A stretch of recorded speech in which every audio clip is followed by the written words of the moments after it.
5ನೇ ತರಗತಿಯ 4ನೇ ರೂಪಣಾತ್ಮಕ ಪರೀಕ್ಷೆ, ವಿಷಯ ಕನ್ನಡ, 15 ಅಂಕ. ಕೆಳಗಿನವುಗಳನ್ನು ಸೂಚನೆಯಂತೆ ಉತ್ತರಿಸಿ. ಕುಣಿಯೋಳು ಪದದ ಧಾತು ರೂಪ ಕುಣಿ.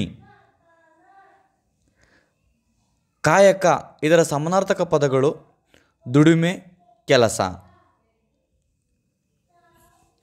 ರೈತನು ಹೊಲದಲ್ಲಿ ದುಡಿದನು ಇದರ ಕ್ರಿಯಾತ್ಮಕ ಪದ ಅಥವಾ ಕ್ರಿಯಾಪದ ದುಡಿ.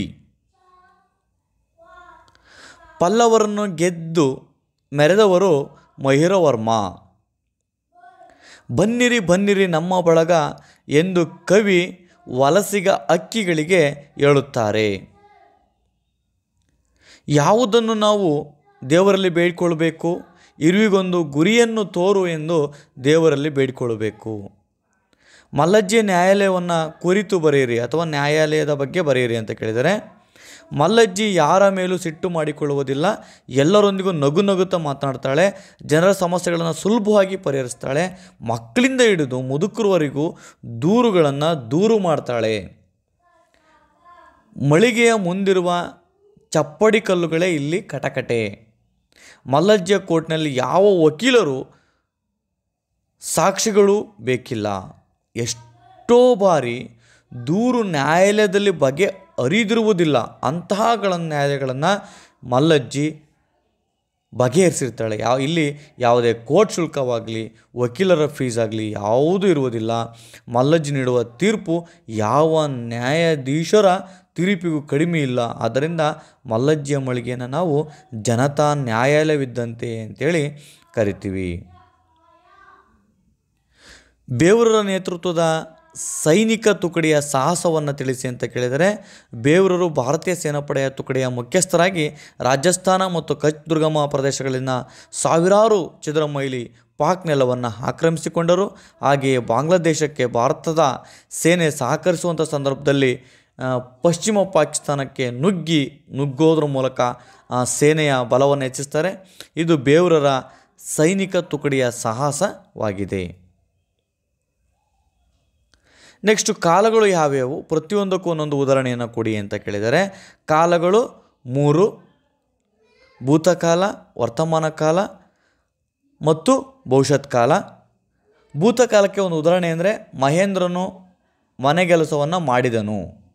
ವರ್ತಮಾನ ಕಾಲಕ್ಕೆ ಒಂದು ಉದಾಹರಣೆ, ರಾಜನು ತೋಟದಲ್ಲಿ ಕೆಲಸ ಮಾಡುತ್ತಾನೆ. ಭವಿಷ್ಯತ್ ಕಾಲಕ್ಕೆ ಒಂದು ಉದಾಹರಣೆ, ಪ್ರಸಾದ್ ಶಿಕ್ಷಕ ಆಗುವನು. ಇಷ್ಟು ಬರೆದ್ರೆ ಸಾಕು. ಎಕ್ಸ್ಟ್ರಾ ಇದ್ದಾವೆ, ಅಲ್ಲಿ ನಿಮಗೆ ಬೇಕು ಅಂದರೆ ಬರಿಬೋದು. ಸಂಗೊಳ್ಳಿ ರಾಯಣ್ಣನ ನೆನಪು ನಮ್ಮೆಲ್ಲರ ಮನದಲ್ಲಿ ಉಳಿದಿರಲು ಕಾರಣವೇನಪ್ಪ ಅಂತಂದರೆ, ನಾಡ ಉಳಿವಿಗಾಗಿ ಹೋರಾಡುವುದು ಸಾಮಾನ್ಯ ಜನತೆಯ ಆದ್ಯ ಕರ್ತವ್ಯ ಅಂಥೇಳಿ ಸಂಗೊಳ್ಳಿ ರಾಯಣ್ಣರವರು ತೋರಿಸಿಕೊಟ್ಟ ಕಲಿ.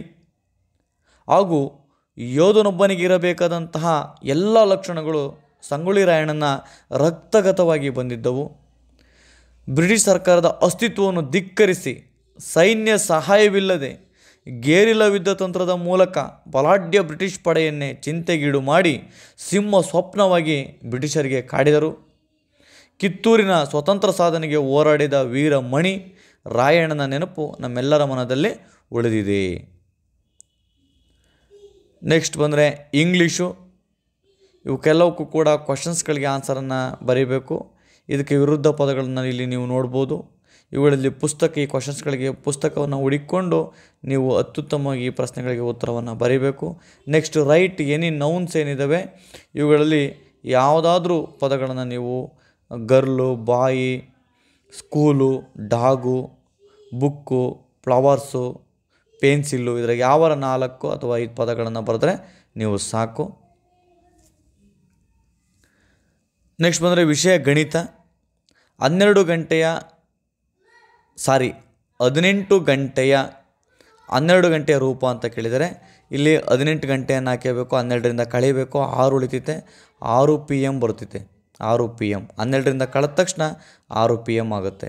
ನೆಕ್ಸ್ಟ್ ಆಯತಗಣಕ್ಕೆ ಒಂದು ಉದಾಹರಣೆ ಅಂದರೆ ಇಟ್ಟಿಗೆ ಬರೀರಿ. ಇಟ್ಟಿಗೆ ಮನೆ ಕಟ್ಟಕ್ಕೆ ಬಳಸ್ತೀವಲ್ಲ, ಇಟ್ಟಿಗೆ. ಶಂಕುವಿನ ಮೇಲ್ಮೈಗಳ ಸಂಖ್ಯೆ 2. ಇಲ್ಲಿ ನೋಡ್ಬೋದು 1 1 1, 2 2 4, 3 3 9, 4 4 16, 5 5 25 ಇಲ್ಲಿಗೆ ಬರೆಯುವಂಥದ್ದು. Next 6 litre dash millilitre, 6000 millilitre. ಇವು 1500 ಗ್ರಾಮ್ ಇದೆ, 1.5 ಕಿಂಗ್ರಾಮ್. ಈ ಆಕೃತಿಗೆ 2 ಸಮಮಿತಿ ಅಕ್ಷಗಳನ್ನು ಎಳಿಬೇಕು. ಈ ರೀತಿ ಒಂದು ಎಳೆಯುವಂಥದ್ದು, ಈ ರೀತಿ ಒಂದು ಎಳೆಯುವಂಥದ್ದು. ನೆಕ್ಸ್ಟು 5 ವರ್ಷ 6 ತಿಂಗಳು ಮತ್ತು 4 ವರ್ಷ 9 ತಿಂಗಳನ್ನು ಕೂಡಿ ಅಂತ.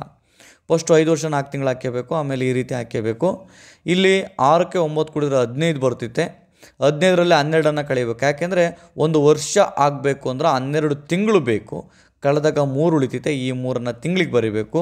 ಈ 1 ವರ್ಷವನ್ನು ಮುಂದಕ್ಕೆ ತಗೊಂಡೋಗಿ ಕೂಡಿದಾಗ 10 ವರ್ಷ 3 ತಿಂಗಳು ಬರುವಂಥದ್ದು. ನೆಕ್ಸ್ಟ್ ಬಂದಾಗ, ಒಂದು ಶಾಲೆಯು ಶನಿವಾರದಂದು ಬೆಳಗ್ಗೆ 8 ಗಂಟೆಗೆ ಪ್ರಾರಂಭವಾಗಿ ಮಧ್ಯಾಹ್ನ 2:30 ತನಕ ಶಾಲೆ ನಡೆದು ಅಲ್ಲಿಗೆ ಮುಕ್ತಾಯವಾಗುತ್ತೆ. ಅಂದು ಶಾಲೆ ನಡೆದ ಒಟ್ಟು ಅವಧಿ ಎಷ್ಟಪ್ಪ ಅಂದರೆ 4 ಗಂಟೆ 30 ನಿಮಿಷ, ಅಂದರೆ 4 ಅವರ್ಸ್ ಅಂತ. ಯಾವುದಾದ್ರೂ ಒಂದು ನೆಲವಿನ್ಯಾಸ ಚಿತ್ರವನ್ನು ಬಿಡಿಸಿ ಅಂತಿದ್ದಾರೆ. ನಾನು ಈ ರೀತಿ ಚಿತ್ರವನ್ನು ಬರೆದಿದ್ದೀನಿ. ನೀವು ವಿಶೇಷವಾಗಿ ನಿಮ್ಗೆ ಯಾವ ರೀತಿ ಬೇಕಾಗುತ್ತಾ ಆ ರೀತಿ ನೆಲವಿನ್ಯಾಸ ಚಿತ್ರವನ್ನು ಇಲ್ಲಿಗೆ ಬಿಡಿಸುವಂಥದ್ದು. ನೆಕ್ಸ್ಟು ಸಿಲಿಂಡರ್ ಆಕೃತಿಯನ್ನು ರಚಿಸಿ ಅಂತ ಕೇಳಿದರೆ, ಈ ರೀತಿ ನೀವು ಸಿಲಿಂಡರ್ ಆಕೃತಿಯನ್ನು ನೀವು ಚಿತ್ರವನ್ನು ಮಾಡಿದರೆ ಇಲ್ಲಿಗೆ ಗಣಿತ ಮುಕ್ತಾಯವಾಗುತ್ತೆ. ನೆಕ್ಸ್ಟು ಪರಿಸರ ಅಧ್ಯಯನ. ಯಾಂತ್ರಿಕ ಶಕ್ತಿ 2 ವಿಧಗಳು, ಪ್ರಚನ ಶಕ್ತಿ ಮತ್ತು ಚಲನ ಶಕ್ತಿ. ಪ್ರತಿದಿನ ನಾವು ಬಳಸುವಂಥ ಇಂಧನಗಳು ಪೆಟ್ರೋಲ್ ಮತ್ತು ಡೀಸೆಲ್ಲು. ಸೌರವ್ಯೂಹದ ಗ್ರಹಗಳನ್ನು ಕ್ರಮವಾಗಿ ಬರೀರಿ ಅಂದರೆ ಫಸ್ಟು ಬುಧ, ಆಮೇಲೆ ಶುಕ್ರ, ಭೂಮಿ, ಮಂಗಳ, ಗುರು, ಶನಿ, ಯುರನೆಸ್ ಮತ್ತು ನೆಪ್ಚೂನ್. ಭೂಮಿಯ ಚಲನೆಗಳು ಯಾವ್ಯಾವು ಅಂದರೆ ದೈನಂದಿನ ಚಲನೆ ಮತ್ತು ವಾರ್ಷಿಕ ಚಲನೆ. ಹಿಮಾಲಯ ಪರ್ವತವು ಕಾಶ್ಮೀರದಿಂದ ಮೇಘಾಲಯದವರೆಗೆ ಹಬ್ಬಿದೆ. ಭಾರತದ ಪ್ರಮುಖ ನದಿಗಳು ಗಂಗಾ, ಯಮುನಾ, ಬ್ರಹ್ಮಪುತ್ರ, ಕಾವೇರಿ, ಸಿಂಧು, ಸಾಕಷ್ಟಿದ್ದಾವೆ. ಅದರಲ್ಲಿ ನಿಮಗೆ ಗೊತ್ತಿರುವಂಥ ಪ್ರಮುಖ ನದಿಗಳನ್ನು ಬರೀರಿ. ಭಾರತದ 5 ಪ್ರಾಕೃತಿಕ ವಿಭಾಗಗಳು ಅಂದರೆ 4 ಇರುವಂಥದ್ದು. ಉತ್ತರದ ಪರ್ವತಗಳು, ನೆಕ್ಸ್ಟು ಉತ್ತರದ ಮಹಾಮೈದಾನ, ಪರ್ಯಾಯ ಪ್ರಸ್ಥಭೂಮಿ, ಕರಾವಳಿ ಮೈದಾನ. ಇವುಗಳನ್ನು ಹೆಸರಿಸಬೇಕು ನೀವು. ಭಾರತದ ನೆರೆಯ ರಾಷ್ಟ್ರಗಳ ದಿಕ್ಕುಗಳೊಂದಿಗೆ ಬರೀರಿ ಅಂತ ಕೇಳಿದರೆ ಇಲ್ಲಿ ನೋಡ್ಬೋದು. ಭಾರತದ ಪೂರ್ವದಲ್ಲಿ ಬಾಂಗ್ಲಾದೇಶ್ ಮತ್ತು ಮಯನ್ಮಾರ್ ಇದೆ. ಈಶಾನ್ಯದಲ್ಲಿ ನೇಪಾಳ ಮತ್ತು ಭೂತಾನ್. ವಾಯುವ್ಯದಲ್ಲಿ ಪಾಕಿಸ್ತಾನ್ ಮತ್ತು ಅಫ್ಘಾನಿಸ್ತಾನ್. ಉತ್ತರದಲ್ಲಿ ಚೀನಾ. ದಕ್ಷಿಣದಲ್ಲಿ ಶ್ರೀಲಂಕಾ. ನೈಋತ್ಯದಲ್ಲಿ ಮಾಲ್ಡೀವ್ಸ್. ನೆಕ್ಸ್ಟು ಭಾರತದ ಕೇಂದ್ರಾಡಳಿತ ಪ್ರದೇಶಗಳನ್ನು ಬರೀರಿ ಅಂತಂದಿದ್ದಾರೆ. ಜಮ್ಮು ಮತ್ತು ಕಾಶ್ಮೀರ 1, ಲಡಾಖ್, ದೆಹಲಿ, ದಿಯು ದಾಮನ್, ದಾದ್ರಾ ನಗರ್ ಹಾವೇರಿ, ಚಂಡೀಗಢ, ಲಕ್ಷದ್ವೀಪ್, ಪುದುಚೇರಿ, ಅಂಡಮಾನ್ ಮತ್ತು ನಿಕೋಬಾರ್ ದ್ವೀಪಗಳು ಇವು ಕೇಂದ್ರಾಡಳಿತ ಪ್ರದೇಶಗಳು. ಇಲ್ಲಿ ಭಾರತದ ಒಂದು ವಿವಿಧತೆಯಲ್ಲಿ ಏಕತೆ ರಾಷ್ಟ್ರ ಅಂತಂದರೆ ಇಲ್ಲಿ ಸಾಕಷ್ಟು ಧರ್ಮಗಳನ್ನು ಹೊಂದಿರುವಂಥ ದೇಶ. ಆಡು ನುಡಿಗಳಲ್ಲಿ ಭಾಷೆಗಳಲ್ಲಿ ಬದಲಾವಣೆಯನ್ನು ಹೊಂದಿರುವ ದೇಶ. ಉಡುಗೆ ತೊಡುಗೆಗಳಲ್ಲಿ ಸಾಂಸ್ಕೃತಿಕ ಕಾರ್ಯಕ್ರಮಗಳಲ್ಲಿ ವಿಭಿನ್ನವಾದ ತನ್ನದೇ ಆದ ರಾಜ್ಯಗಳಿಂದ ರಾಜ್ಯಗಳಿಗೆ ಭಿನ್ನತೆಯನ್ನು ಹೊಂದಿರುವುದರಿಂದ ಇವೆಲ್ಲವನ್ನೂ ಕೂಡ ಒಟ್ಟುಗೂಡಿಸಿ ನಾವು ಏಕತೆಯಲ್ಲಿ ವಿಶಿಷ್ಟತೆಯನ್ನು ಸಾರೋದ್ರಿಂದ ನಮ್ಮದು ಏಕತೆಯ ವಿವಿಧತೆಯಲ್ಲಿ ಏಕತೆಯ ರಾಷ್ಟ್ರ ಅಂತೇಳಿ ನಾವು ಬರಿಬೋದು. ನೆಕ್ಸ್ಟ್ ಉತ್ತರ ಭಾರತದ ಮೈದಾನಗಳು ಫಲವತ್ತವಾಗಿವೆ ಏಕೆ ಅಂತಂದರೆ ಉತ್ತರ ಪರ್ವತ ಪ್ರದೇಶದಲ್ಲಿ ಹುಟ್ಟುವಂತಹ ನದಿಗಳು ತರುವಂತಹ ಮೆಕ್ಕಲು ಮಣ್ಣು ಈ ಒಂದು ಉತ್ತರ ಮೈದಾನಕ್ಕೆ ಬಂದು ಅದನ್ನು ಬಯಲಿಗೆ ಹಾಕ್ತವೆ. ಅದರಿಂದ ಹಾಗೆ ಇಲ್ಲಿ ಉತ್ತರದ ಮೈದಾನ ಪ್ರದೇಶಗಳು ಅತ್ಯಂತ ಫಲವತ್ತವಾಗಿವೆ. ನೆಕ್ಸ್ಟು ಇಲ್ಲಿ ನಿಮಗೆ ಈ ಕ್ವಶನ್ ಪೇಪರ್ಗಳು ಡೌನ್ಲೋಡ್ ಮಾಡ್ಕೋಬೇಕು ಅಂದರೆ ಕೆಳಗಡೆ ವಿಡಿಯೋ ನೋಡ್ತಿರ್ತೀರಲ್ಲ ಅದ್ರ ಕೆಳಗಡೆ ಈ ರೀತಿ ಬರ್ತಿತ್ತೆ.